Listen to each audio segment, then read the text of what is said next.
There we go. And I'm going to pass it to Frank. Awesome. Thanks, Ron. Appreciate it. Happy to be here and talk about risks in production and engineering. So I'm going to share my screen real quick.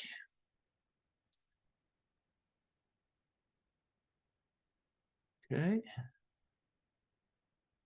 And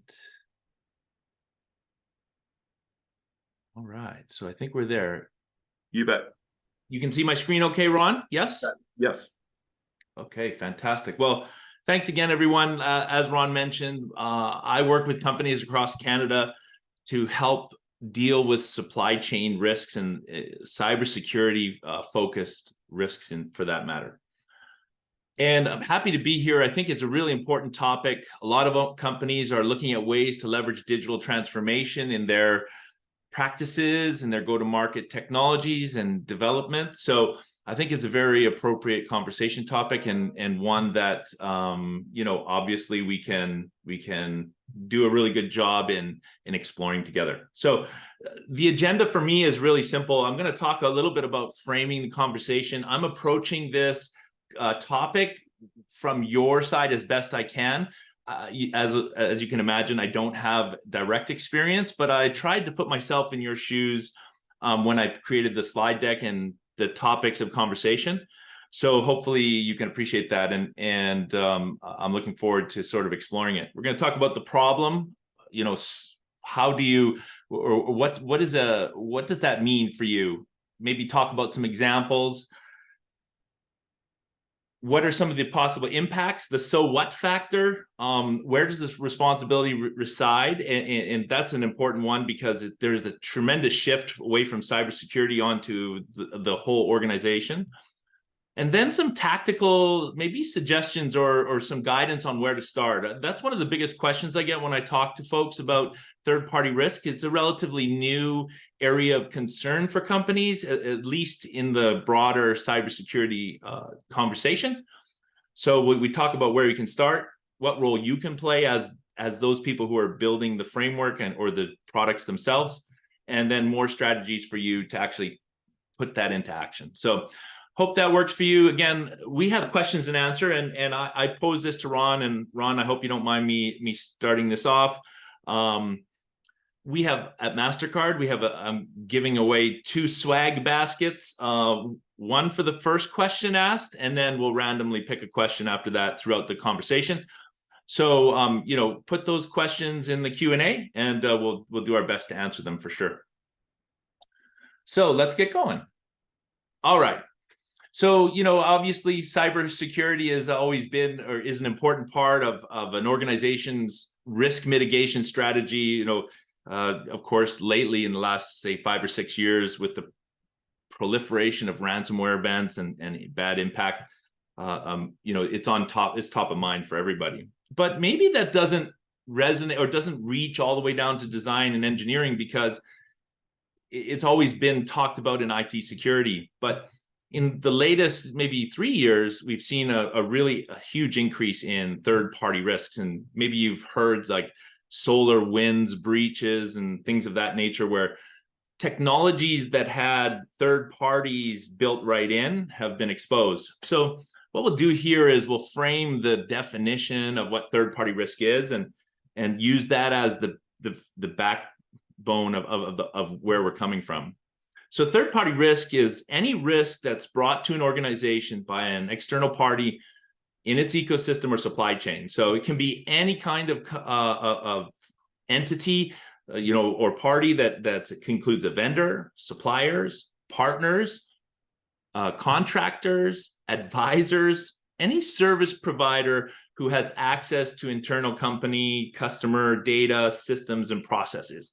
And in your world, that would even expand out to integrations or components baked right into the products that you're building as part of the you're building your vehicle solution. So anything that you are relying on somebody else to provide mission critical services and products that you're going to require to generate revenue or maintain your organization's success, that's considered a third party.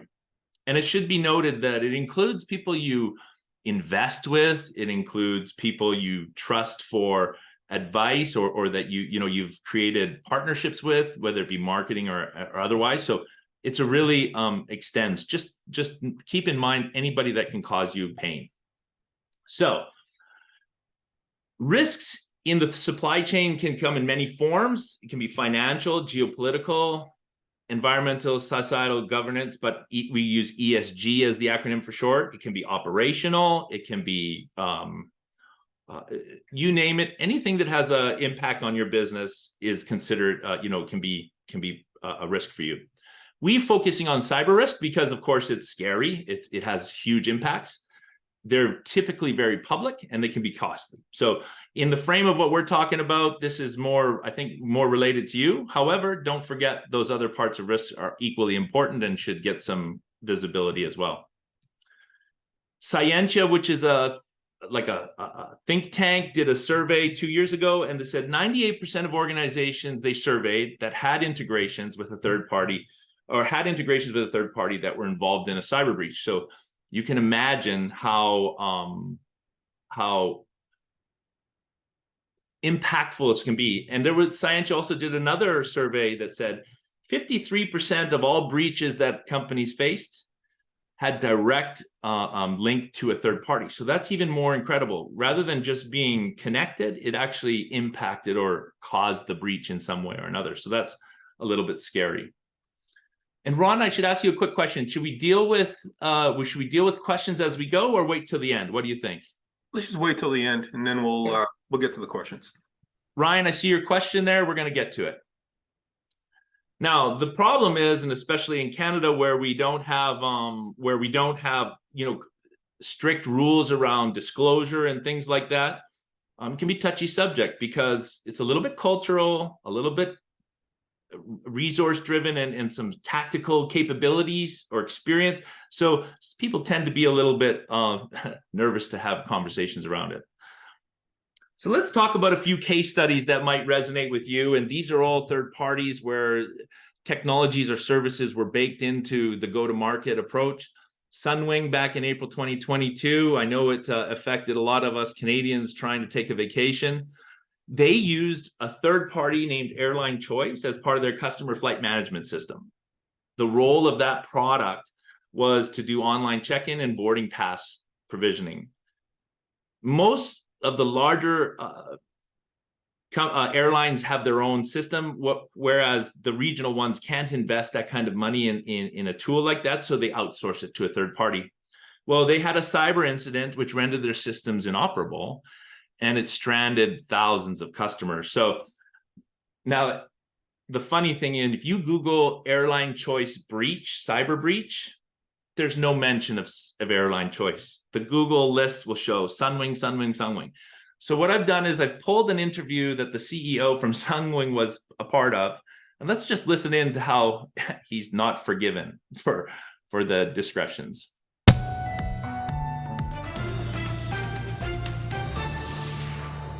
Joining us live tonight is the president of Sunwing Airlines, Mark Williams. Welcome to the show, Mark. Thanks so much for being with us. Thank you for having me. I know you were listening to all of those people talking about their frustrations. I know you understand the gravity of this situation. Thousands of people are stranded. They're describing chaos. We're talking about brides and grooms left in limbo. Some people, as you know, have been waiting for days. First of all, what do you say to all of those people who feel let down by Sunwing Airlines? Obviously, this is a terrible situation and one that we didn't expect. Certainly apologize to everyone for the inconvenience this has caused. Our goal is to get people on vacation on time with a new airplane and with great service. And unfortunately, because of a third-party provider having a system outage, we have not been able to perform the way we would like to perform. Right. So you say this is a third-party, a provider issue, a check-in systems provider continuing to experience the system outage. What does that really mean? And what is the latest? Do you have any updates tonight? Well, unfortunately, we've been getting information from our provider that they haven't lived up to. So I don't want to give another estimate, given the fact that we've had estimates from them over the last few days and they haven't lived up to any of them. So, we've reverted to a manual system. Our goal right now is to get as many flights off as we can We got 21 flights off today, and we're certainly hoping to maybe get a few more off tonight and then into tomorrow.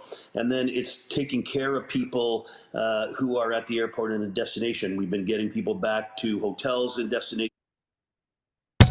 I'm going to pause it right there for a moment, and the interview goes on for quite some time, but this reporter doesn't let this CEO off the hook and continues to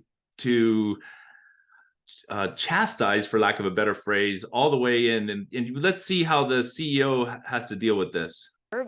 But I have to ask you, when are you hoping to have this issue resolved? What's the latest timeline you're looking at?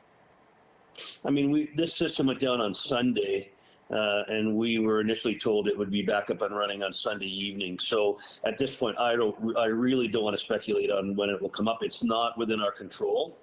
If it was something that was directly within our control, I'd give you a timeline, but I don't want to rely on a third party and give bad information. Right. So a little bit of background here. When this initially happened, I took it as an opportunity to do some research. And you know, understanding your third party inside and out, you would have seen that this airline choice only had 6 servers running total, and no geographic distribution, and no backups that we could observe. So, you know, understanding the risk associated with your supply chain is super critical. So let's talk a little bit about another case study, which is Garmin. Back in July, it says 23, but it should be 2020. Hackers were able to gain access to the Garmin network. They deployed ransomware called Wasted Locker, which is a campaign that was running in 2020. It was pretty impactful. It encrypted their data systems, and Garmin's digital infrastructure was completely rendered inoperable. So in and of the surface, that's of course devastating to Garmin. They had to pay $10 million ransom fee. But more importantly than that, there were a lot of airplane and boat manufacturers who had built Garmin's GPS capabilities into their applications that they delivered to the airlines and boat manufacturers. So systems that depended on being able to connect to the satellite, to do navigation, to do tracking and things like that. For about 3 or 4 days, ships in the ocean were running blind. And so that kind of third-party integration is exactly what we're talking about.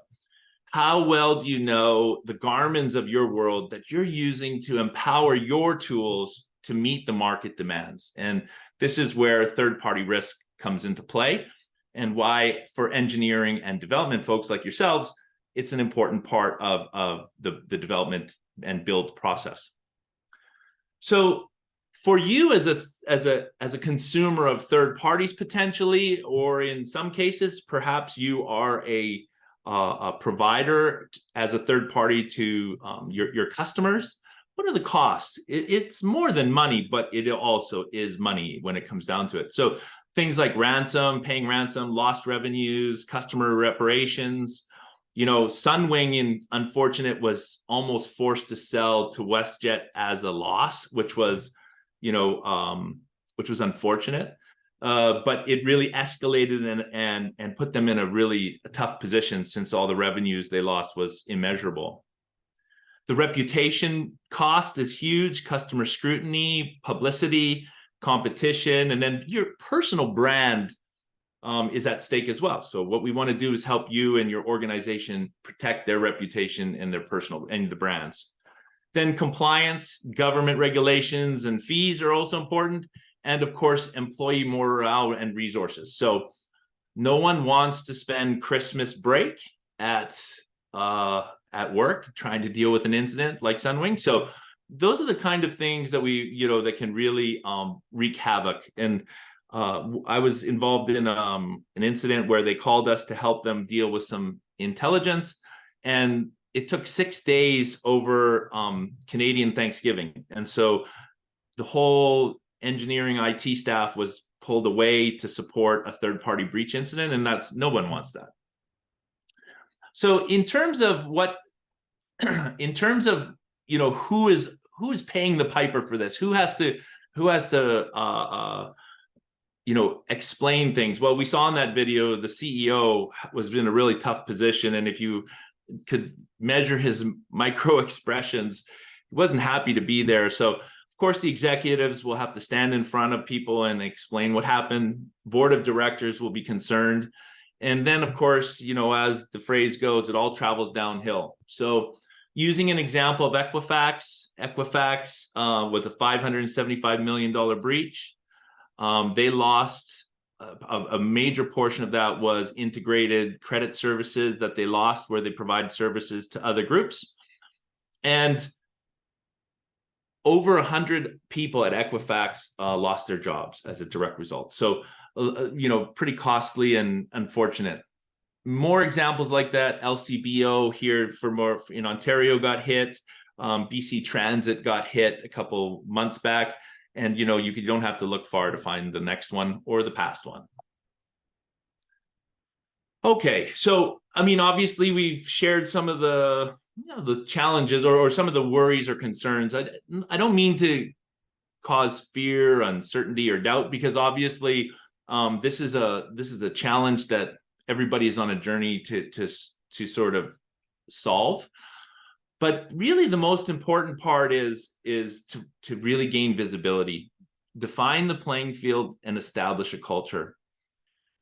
For most organizations, they start with technology, and that's maybe the wrong place. It's really about building a culture where leveraging third-party expertise or technologies which are available to make your products better to meet the demands should be utilized. And they should make, you should go to market faster, improve technologies, that sort of thing. However, you cannot outsource the risk, and therefore it's your responsibility to maintain control and visibility into the risks associated with the products you create. So, and I know many of you know that, right? Sometimes it becomes more complicated, the intricacies of cybersecurity versus go-to-market, and there's a balance there. Keep in mind that all technology solutions, all external contractors, all acquisitions to acquire technology or companies to bolster your product become third parties. So trust but verify, and set standards that are measurable for them. And because it's a really a complicated challenge, and this is where some people fall short.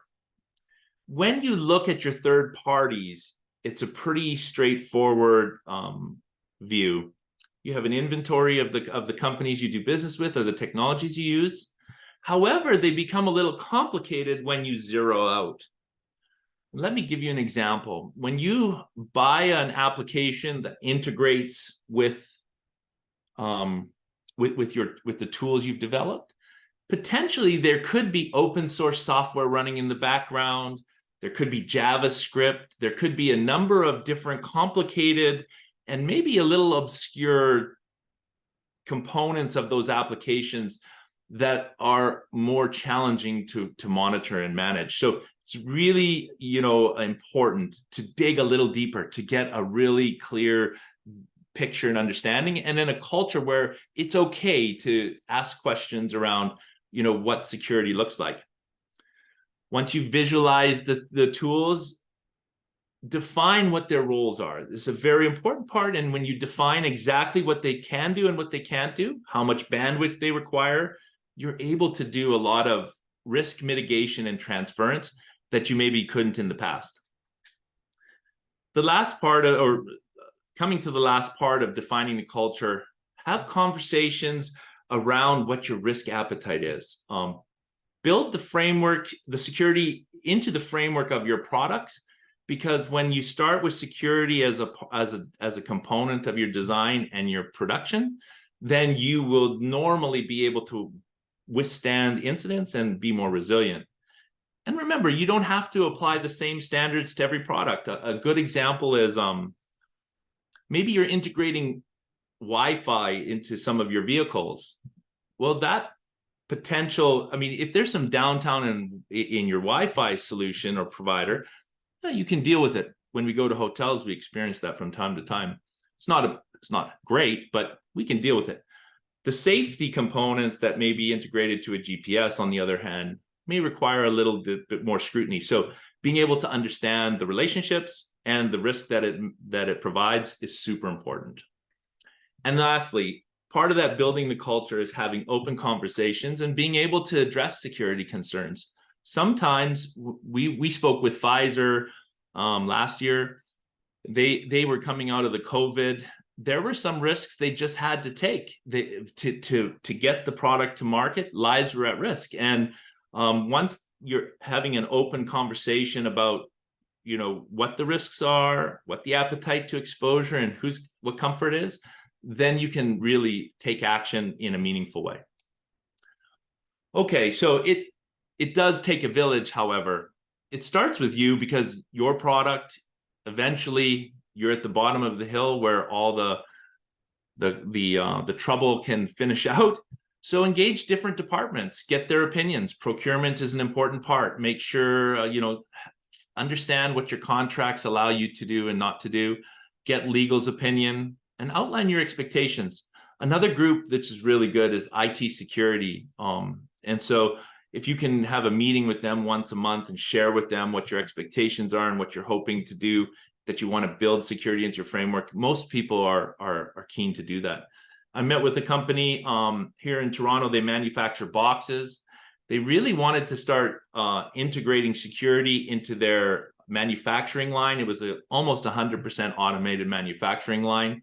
It required the vendor to adjust and pivot, as well as the whole culture was allowed for some mistakes to happen so that they could have the mistakes happen and then fix them and go on and go. That, can't be perfect. And all these different components played a role, the different departments, and it was really successful. Important to know the scope of influence and inventorying them.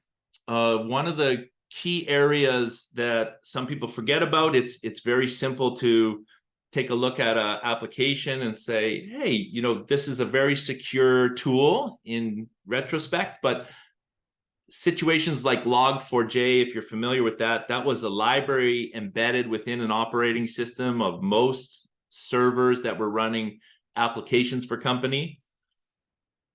A very savvy hacker found a vulnerability in this Log4j library, and most companies didn't even know Log4j was running on their servers. It came standardized in any Linux operating system, and they didn't even inventory it. So there are tools you can use to inventory them and some technologies that can support that along the way, but that's an important part. Understand your third parties, but also understand their third parties who are fourth parties to you. So let's take a look at why this is maybe an underserved risk concern that we should manage. You take pride in building the walls around your domain. You take security very serious, and you do business with companies who bolster the caliber of your product or allow you to get to market faster, part of that digital transformation push that happened 4 or 5 years ago. And so you've done your best to make sure that companies are secure. They meet the same process. However, they're doing business with other companies as well. And what we know is that many companies use the same product. A good example is, in your world, maybe it's a CAD software that most people use. Maybe there's an open source solution that up and coming young companies are using. If they're not taking that security seriously, one bad apple in the fourth party chain can cause a problem which affects your third parties, and that's a chance for it to affect you. So really important to have a situational awareness, visibility to go into your fourth, and sometimes some banks go seventh and eighth party deep, but however, there is a challenge to the law of diminishing returns. So, whatever meets your company's needs. Perform a baseline assessment and align your findings with the organization's risk strategy. So I think that most companies today have some sort of risk management executive or somebody who's leading the risk conversation within organizations. This is a great chance for you to align with the organization's strategy and share the visibility you have into your products and make them aware of the risk. We all know that if we stand alone, it's more difficult. So if we as engineer and developers engage those risk people, then they'll share in the risk and give their expertise and maybe even some extra budget for you to secure the products better. Okay, so the last thing is some tactical strategies to help you. We talked a little bit about the culture, what you can do in that area to have those conversations. Let's talk about you as designers and developers on how you can ensure that the vendors you do business with meet your level of cyber posture that you're hoping for. Questions still play a role. However, they sometimes aren't accurate, so it's important to trust but verify. We all have done questionnaires. Especially if you've sold your product, that's probably happened to you as well. I know it certainly has for me. And we always answer the questions to the best of our ability. However, the reality a lot of the time isn't what it seems to be. And sometimes that it's not, it isn't an intentional, deception. A lot of the times it's just people have spun up applications or they've exposed the network in a way that they felt was safe, and it didn't happen to be. One of the things that we always find when we deploy our solution in companies is shadow IT, and it's a little bit scary. People just don't know what's going on, and this is what typically can happen. So questions are important, but it's equally important to build an incident response plan for your products. The company will probably have an incident response plan, but if your product is being used by companies and you want to make sure that if something goes wrong with a third party, you're able to handle it.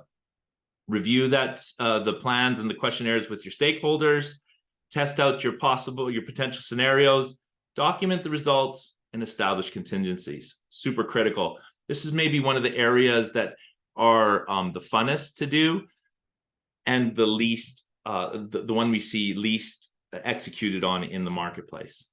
And then lastly, continuously monitor your third-party integrators. It's so important. I use the analogy when we go to the license, we get our eyes checked. By the time we go and renew it, our eyes can change. So once you monitor them, it helps you build a horizon view on trends, and it's a meaningful conversation with your vendors. Invest in tools to help gather the intelligence. It's always great to have some information, some telemetry that helps substantiate your concerns. Verify compliance, and then review the contractual obligations. One of the things that we hear a lot about is that you've signed a contract with a third party or somebody that maybe 2 or 3 years ago, and third party risk was pretty low on the priority spectrum. What we can do here is the best approach is whenever there's a change in the scope or the breadth of the services that's provided, it's a great opportunity to revisit the contractual relationship. And that's one of the great things that you can do.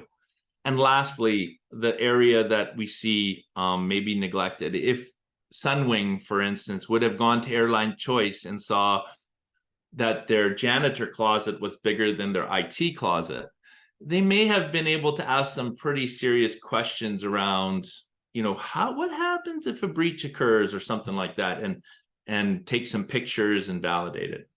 Okay. Risk is a important part. We provide a monitoring platform that helps organizations track certain cyber posture. It's not the only thing. It's a Swiss Army approach. there are a lot of tools for you. Yours might be questionnaires. Yours might be on-site assessments and reviewing, evidence of compliance. Be curious. Explore all the different options that are available to you, and talk a little bit about potential outcomes with those third parties, because at the end of the day, if something does happen, you can't outsource that risk. So it's on you. So what does success look like? Well, it's a journey, and it's ever changing.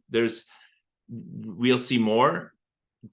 Good example is JavaScript inventorying. We're seeing the market change towards JavaScript.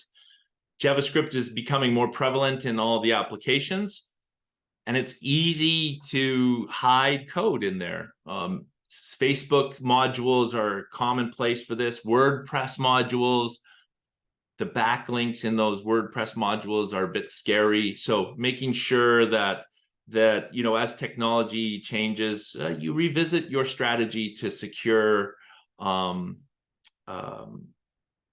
the third-party risk. Now, there are specific technical things, SSL. I didn't want to get into some of the more technical challenges, because each organization deals with them differently.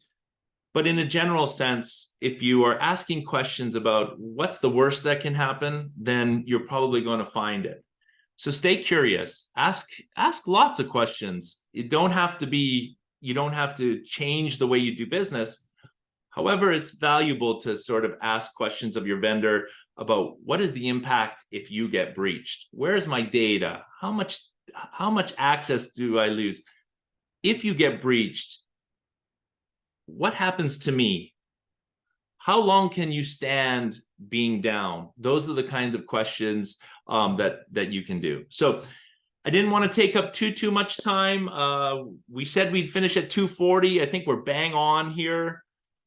I want to say thank you to everybody for hearing our story. I am a Mastercard employee. Mastercard has a number of cybersecurity tools that we help our companies to combat risks, and I'm happy to answer any questions now. So Ryan's got the first one, so we'll answer that. But if you have more specific questions that are geared towards your application or your use, or any concerns you have, I'm happy to answer those.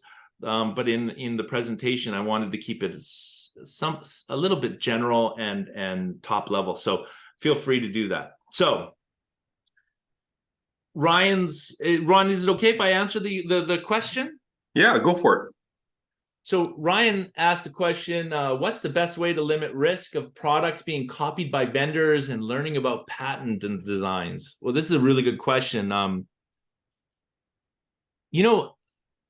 In the US, Boeing has been hit pretty hard from some of the bad actors in Asia. They've been copying a lot of their planes and things like that. This is a really tough topic. As you can imagine, having internal cybersecurity hygiene is hypercritical. It's going to come down to a balance between having the right technologies in place, having the right processes in place, and the culture where everybody is aware that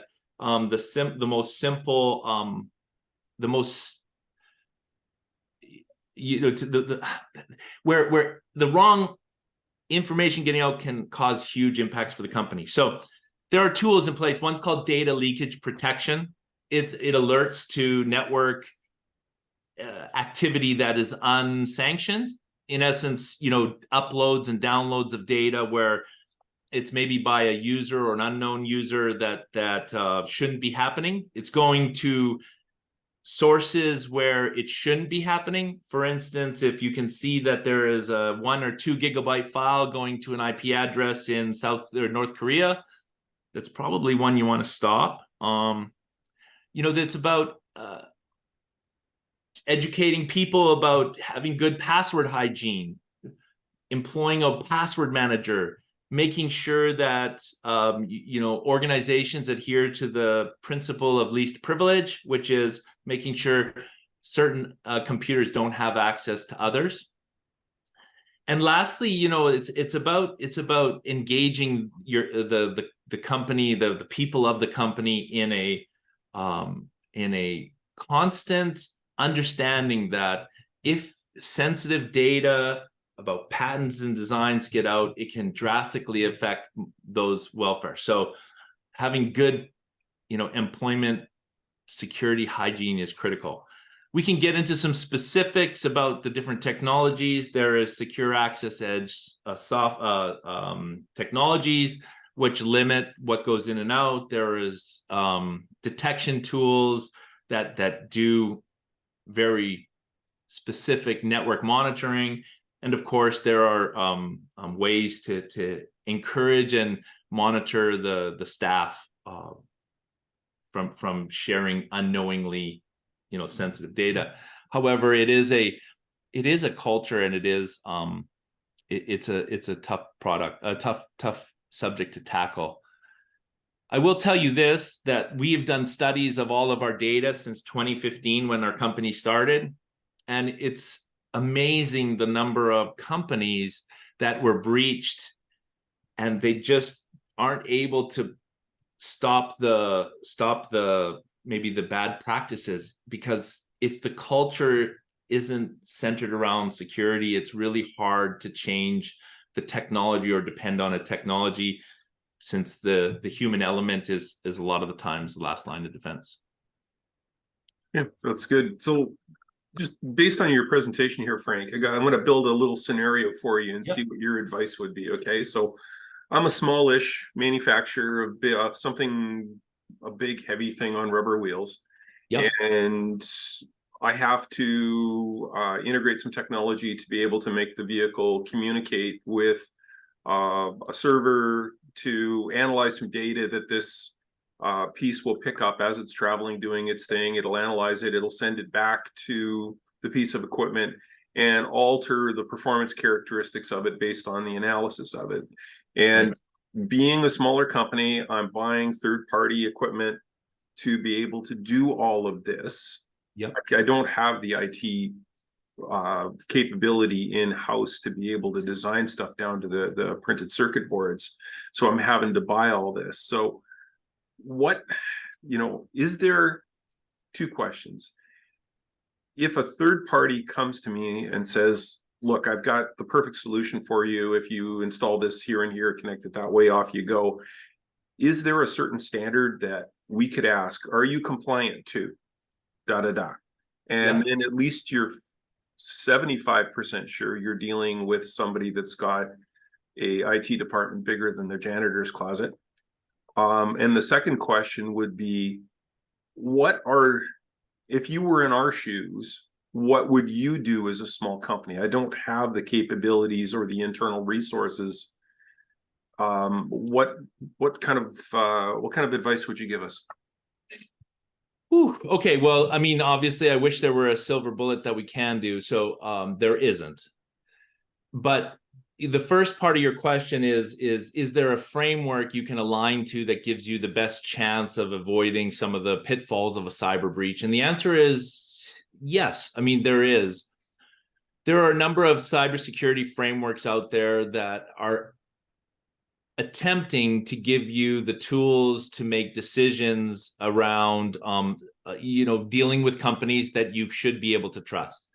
One of them is NIST. The US government has created a framework called NIST, and NIST is an overreaching cybersecurity framework that gives visibility into most aspects of a company's infrastructure. And in a general sense, that will give you a good baseline. Then that we talked about earlier is establish a baseline, and this is a really good way to start. You know, the challenge is that when you audit or map to some sort of framework, there has to be a standard for which, you know, you have to have the capability to continuously monitor that, because if they spin up a new application that has a vulnerability and the bad actor gets into the network, or, you know, there is some sort of gap in that security, they're owned. We know that dwell time of bad actors in networks can sometimes be 4 to 6 months. and then you just never know that when or where you're breached. So using the NIST framework is a good starting point. The really big component, if you're integrating a critical tool that's going to make your product safe or operate in a way that is driving your ability to stay competitive and to make revenue, then it becomes a very critical third party, and then a certain standard of assessment should take place. Example, you should go and visit them. You should see what they have. I mean, I don't know, a $2,500 4-day trip where you take pictures of their network means that you're serious. Number two, you should have a monitoring platform or tool or the capability to monitor their network ongoing. Yes, they may be NIST compliant or another framework compliant, but that can change. Then what I would do is I would get a clear inventory of all the tools they are using as a part of their application that they're delivering to you. If they're using open source, you should get an inventory of the libraries that are installed on that open source server. You should get version updates, and you should get a clear list or an inventory from them of everything that they're using to deliver the products to you. Because if they don't know, then you won't know. And that's where if you don't have, if you don't know, you don't know, and then you can't protect yourself. And then have a conversation and build strong contractual language where the risk gets transferred. You probably can't, if you're a smaller company, you probably can't bully them around, but you can have some risk transference. The last part of the question is, what would I do if I were, in charge of the security there? It's two parts. Number one, it is making sure that all the connections are secure, that they're monitored, and that the traffic that travels across the network is expected and is as it as it should be. For instance, like we talked about earlier, the data is going from point A to point B. It may be going point A through B to C, but if it's traveling as expected, then we know it's okay. So I would put that monitoring software in place, and I would make sure that my security controls are pretty strong as well, because then from our side, if the vendor is doing a good job and I'm doing a good job, the likelihood of an incident is low. I wish it were a guarantee. However, it's a vigilant type of scenario, and investing in the best possible technologies you can afford, and doing doing the continuous monitoring is important. In some cases, it might require outsourcing some of that to a third party, a specialist in that kind of space. And then lastly, I think the last thing I would do is I would have a contingency plan. So just a in case kind of scenario. That's one area that's missed. We like I mentioned, we talked to Pfizer, and they had a cardboard box manufacturer who provided them the boxes for the COVID vaccinations. What happens if that box provider goes down? They get hit with a ransomware event. Who thinks, well, there's no network connection, or there's nothing in between. But if that box manufacturer goes down and they don't get boxes for 3 weeks, well, how many people don't get vaccinations? So they took a strategy of they're going to invest in that one company. However, they sent their designs to a second one and just ordered the minimum, just so that in the case something did go wrong, they could flip the manufacturing to the backup. It may cost them a bit more, but in the long run, it would save them a big headache, right? And that's a good example of how you can deal with an incident in advance. Good stuff. Good stuff. And if anybody has questions, please put them in on the Q&A feature at the bottom. This NIST registration database, is that something that's publicly accessible, or is it something that you buy a subscription to, or what is it? So the US government created a set of standards that companies could follow to give them the best chance of withstanding cyber breaches. And it's a pretty lengthy document. I think it's about 283 pages. And of course, you can't adhere to all the standards within that NIST framework. But if you just, I think it's a free publicly available cybersecurity standard, and it's something that organizations can use to help guide them along in building out security frameworks. And in fact, for development and engineering of products, there's chapters specifically designed for people creating tools that they intend to sell to harden them and to make them secure. So, Ron, anybody can go out and download the document. It's probably dry reading, so you're going to want to make sure it's early in the morning. Otherwise, it's going to be putting everyone to sleep. Mhm. But it's a lot of great information, and I think it's about the one that gets updated the most regular, and therefore it makes a lot of sense. The big thing that I find in and this was like this in network design and development maybe 6-7 years ago, is they would build a network that would transfer data, and then they would say, okay, after it's all built, let's secure it. And unfortunately, at that point in time, it's too late.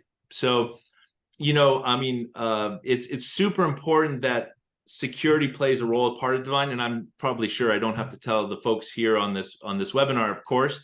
However, that reminder is always always a good one, right? So, and then the hardest part is continuously monitoring them. A good example is this: one of the companies came to us and said, "Hey, you rated our network as being very insecure," and he goes, well, all that stuff you told us, we pulled down like 2 months ago.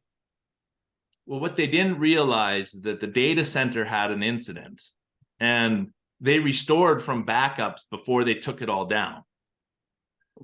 So they had 20 machines that got automatically spun back up because the data center just went and flipped the switch and rebuilt everything from back before the incident. So for 3 months, this company had 20 machines that were completely unmonitored and insecure. And so if you those are the kind of scenarios where having somebody, or some tool or some technology or capability in place to help alert you and make you aware. And another one is SSL certificate expiry. That's another one we see regular basis. So the data between your tool and the machine that's connected back to an application is supposed to have a secure data link. However, that SSL certificate for some reason expires, and now the transmission of that data is insecure, and who knows what happens. A lot of the times nothing happens. So, but you don't want to be the one that gets stuck with it happening, for sure. Yeah, Absolutely. So we'll leave it open for a second here for any other questions that are a part of this. The good folks at RiskRecon, this package that they're giving away as a Christmas thing is a Yeti mug, t-shirt, pen, some books, and that kind of thing. And what we're going to do is I'll send Frank a list of who was on the webinar. He can put it on a dartboard, throw a dart, and whoever it lands on gets the second package. I'll contact whoever it is, get your shipping address, and it'll be sent directly from RiskRecon right to your door. So, Ryan, you're locked in. Got you covered. Yeah, I'll get a hold of Ryan and we'll get his shipping information. So, sure. And the last thing I'll say is that if you ever have questions or there's something you think I can do to help connect you to the right people, I know Online Business, who connected us, is always ready to help too. But you have my contact information. I am with Mastercard. However, we are focused on cybersecurity, especially in the supply chain. So happy to answer any questions you might have, for sure. Yeah, I love the way you sign off your emails with "be curious," because that's kind of the key, right? Is to just don't be complacent. Be That's curious about the relationships, about the companies you're dealing with, about the companies that you're working with are dealing with in order to improve cybersecurity. So yeah, I seeing no other questions. We'll post this webinar tomorrow, and it'll be available at vtci.ca. Frank, appreciate your time today, and appreciate your presentation. Everyone have a great holidays, and hopefully we see each other down the line. Thanks, Ron. Appreciate it. All right, thanks so much.